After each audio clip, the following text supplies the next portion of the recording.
Good morning. My name's Rachael Lammey. I'm a council member from EASE, or the European Association of Science Editors, and I'm going to just give some highlights of the 13th EASE conference, which took place in Strasbourg just a couple of weeks ago. I think it's useful to start just by talking about what EASE is. It's an organisation of science editors and communicators which spans across really the whole field of different roles within science editing, from proofreaders to translators, to journal editors, and then people who work within for publishing companies themselves.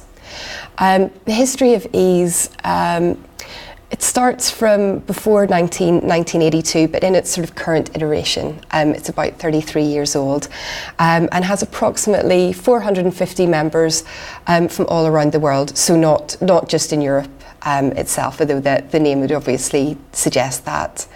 And what EASE tries to do, we're a not-for-profit organisation, but we run a conference every 2 years to try to bring members together, to have useful discussions around sort of current industry trends and sort of pertinent topics, and to help generate a bit of revenue for the organisation itself as well. The core theme for the conference in Strasbourg was scientific integrity. The reason for that being, whenever the council and the programme committee were looking at what would be pertinent to discuss, there's been a lot of the news about questions around the reliability and reproducibility of research, and some quite high-level cases of potential fraud and ethics violations within science itself, and that's across all disciplines, not just biomedicine. There are a lot of high-profile retractions for frauds, and that raises other questions. Again, is it a rise in the misconduct itself? Are there better tools to detect misconduct, and what can be done about that? It's not just about sort of raising the problems, it's about figuring out ways to try to address those as well. And that includes efforts to improve the reproducibility and reliability of research, and I guess the logistics behind actually doing that. What's feasible, what's desirable, and what can actually be done within the confines of how things are set up at the moment.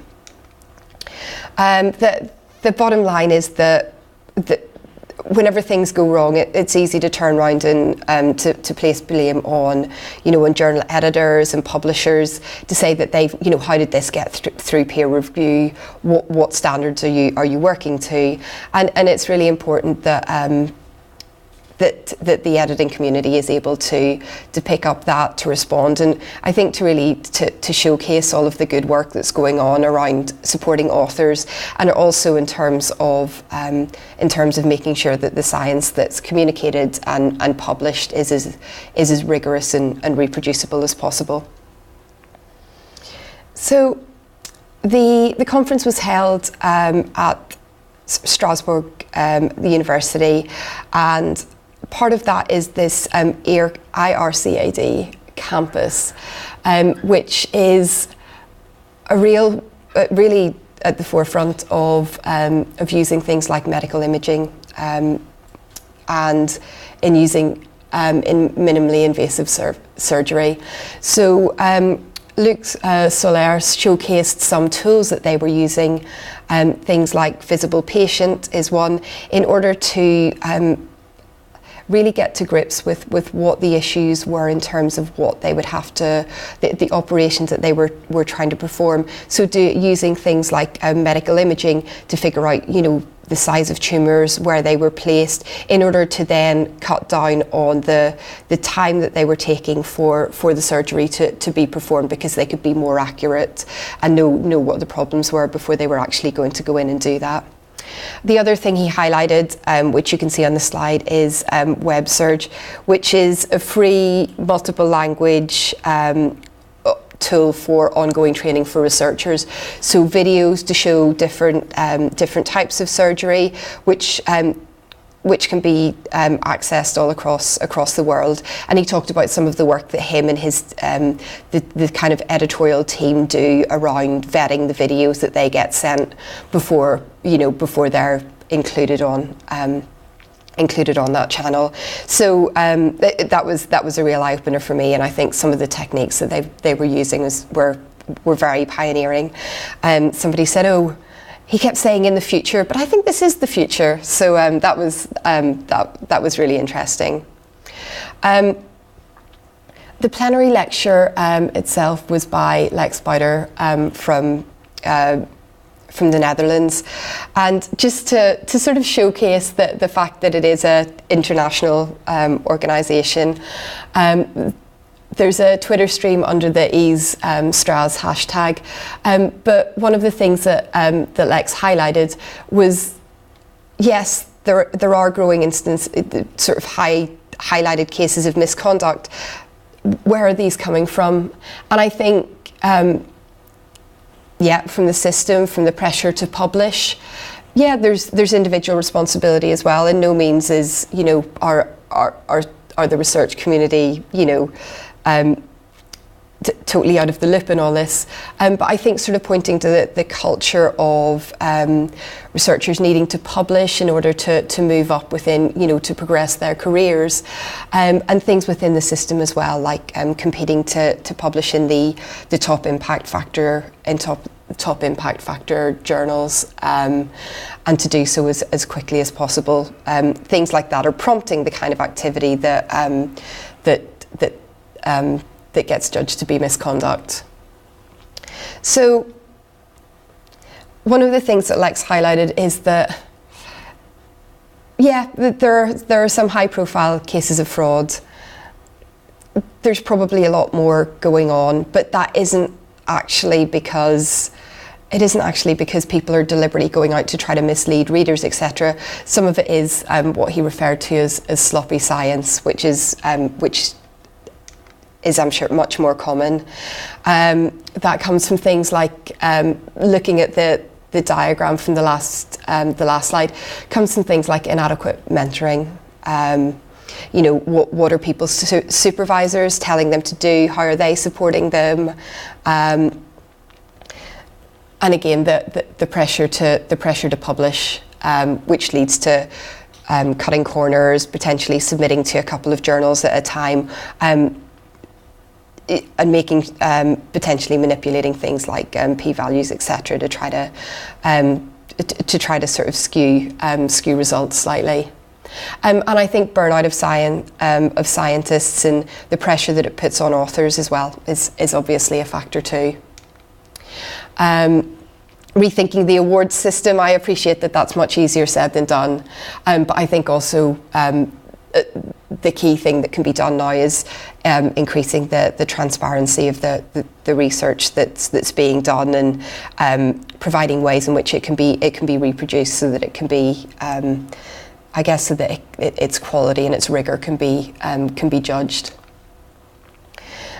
I've talked about some of these issues, like said.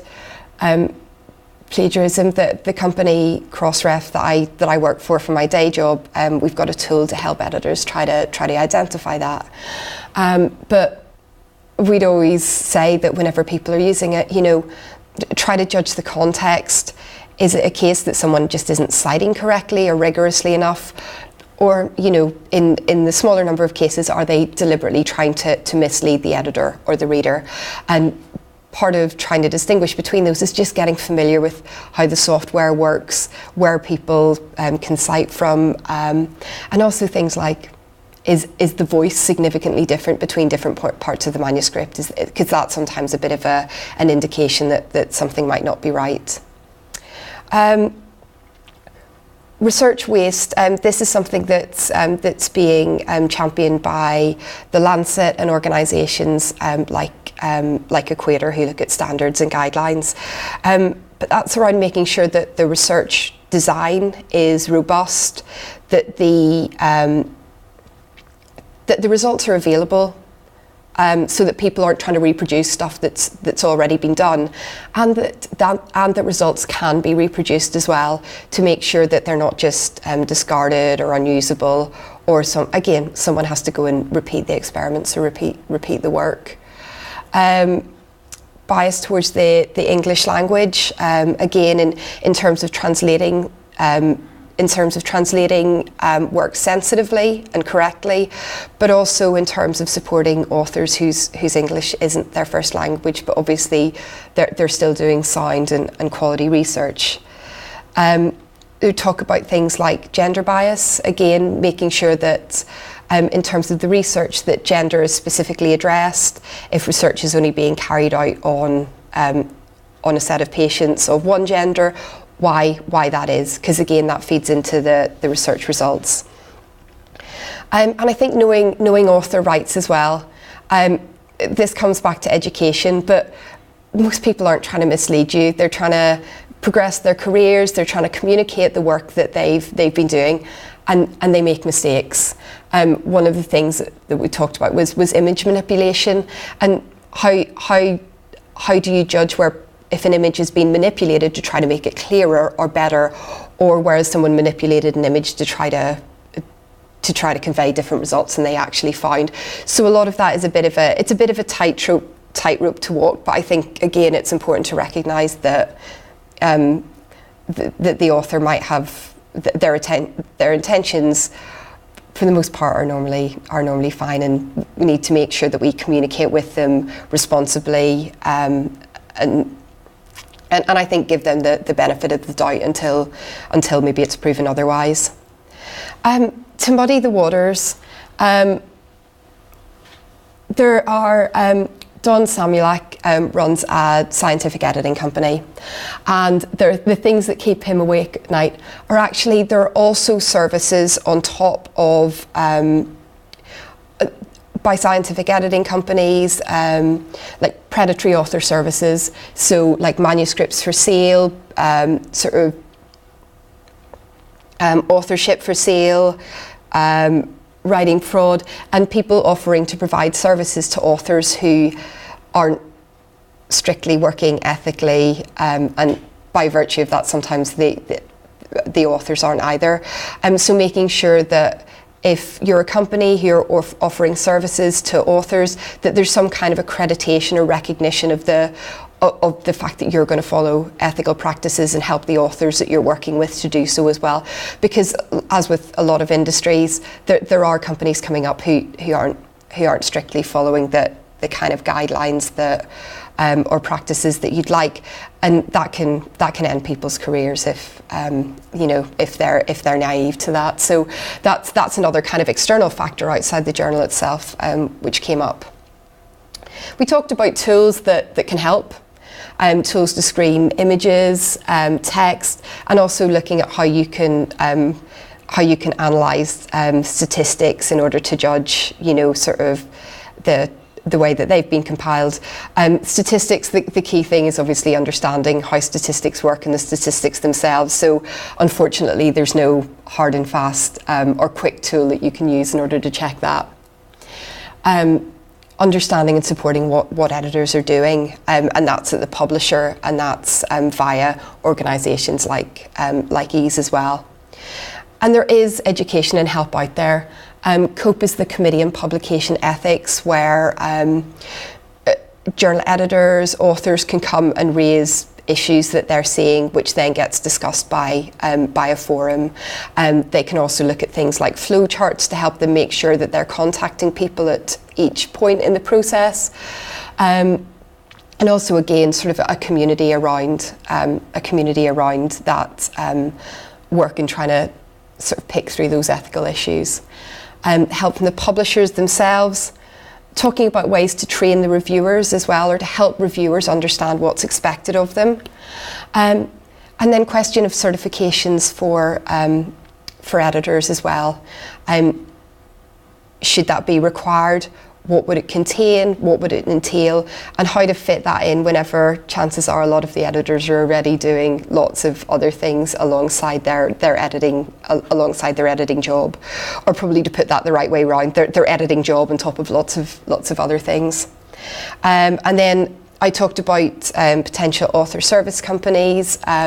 So there's a coalition for responsible publication resources. So again, a way to look at sort of certifying those, certifying the companies that run those services.